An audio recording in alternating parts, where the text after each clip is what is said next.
Austin, astronaut. A man barely alive. Gentlemen, we can rebuild him. We have the technology.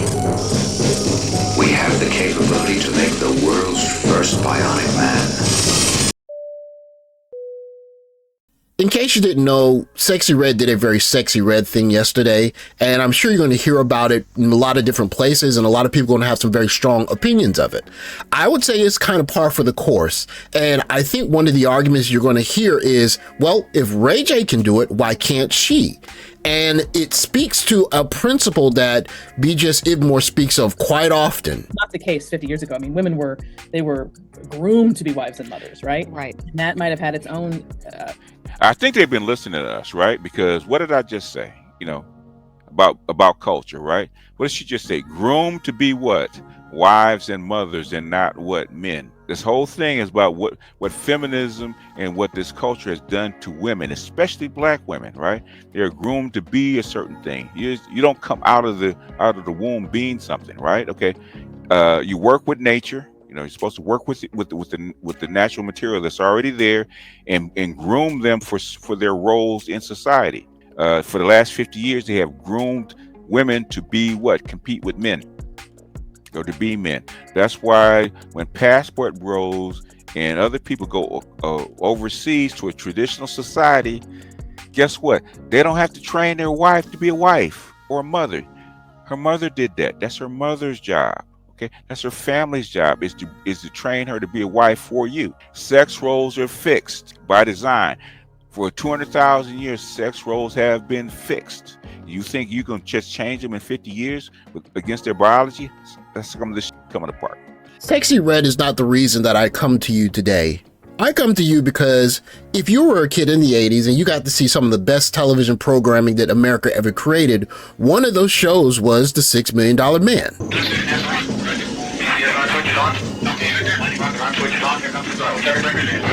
Steve Austin as the $6 Million Man was the type of character that we would mimic at recess in elementary school by running in slow motion, pretending that we were this reconstructed super bionic being. And I'm telling the truth.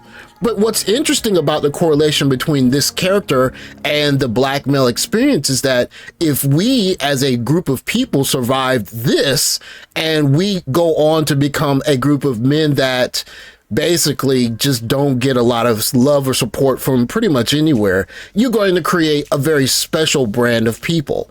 And because of that, something follows along with that. Something that has greatly disappointed me since I've been living here is the amount of coonery that I've seen in Tokyo. And sorry to say, but it's mainly from black men from America.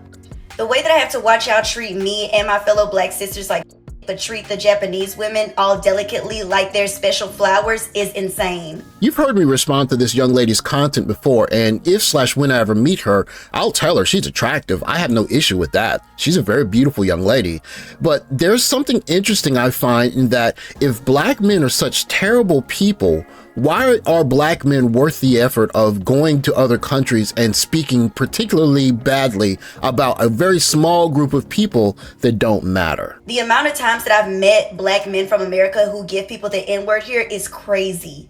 I recently went to a club and this black guy was asking me how my experience is here dating, and I was telling him, and then he was like, well, I'm in heaven here because, they fetishize us, so they be worshiping us and doing whatever the we want, so I'm in heaven. What? None? You can tell that there's a level of frustration in her dating life compared to her male counterparts. What I think is very interesting is that what's the point of going so far and speaking so badly about a group of people who are just supposedly so bad? And my conclusion is maybe that group of people's not that bad at all. In fact, maybe that group of people is kind of special. Or the black men that'll be talking to me, and then when we get done, they're like, I enjoyed the conversation. You're so cool. I love black women. I worship black women. I wish there was more in Tokyo. And then we'll go over to their Japanese girlfriend and then talk about us.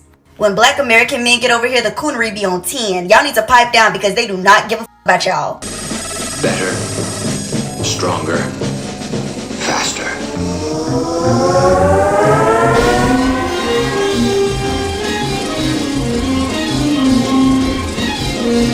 What's really unfortunate, as beautiful a woman as she is that she chooses to go halfway around the world and launch a preemptive strike, if you will, against black men, many of whom she's never met, because for whatever reason. And the sentiment that she displays in this video are felt all the way through the comments.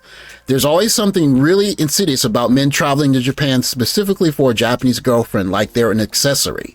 Black men in general are bad. I wish we start bashing black men more. They need a wake-up call from their mothers as well. Wow, black men being trash, LOL, shocking. They are the weakest link. Be glad they're not on you.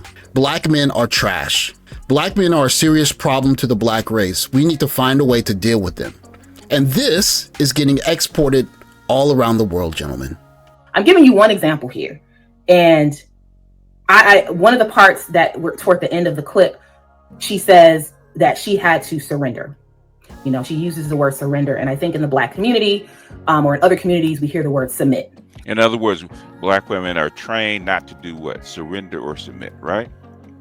They're trained to, well, they were already socialized to lead the family, okay? Gender has replaced the word sex, and gender, the reason they replaced gender with sex is because gender means, is performative, okay? In other words, they're roles. There's separation between biology and performative roles, okay? We don't have sex roles anymore, we have gender roles. Black women have always been dominant as far as family structure. That's why I call it gynocracy. So when the dominant society actually started to agree with them and started to put women ahead of men, it put black women on steroids. So submit was never in a black woman's language, or surrender was never in a black woman's language ever. As I see it, the black community is in a very interesting situation because the picture of black leadership looks more and more like this by the day.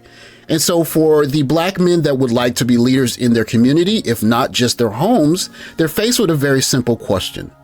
How can I do this? And better yet, where can I do this? You don't have to look very far to find disparaging content about black men. Black men don't take care of their children. Black men are not good partners. Black men are not getting enough education. Black men are certain types of bags, or they're dusties.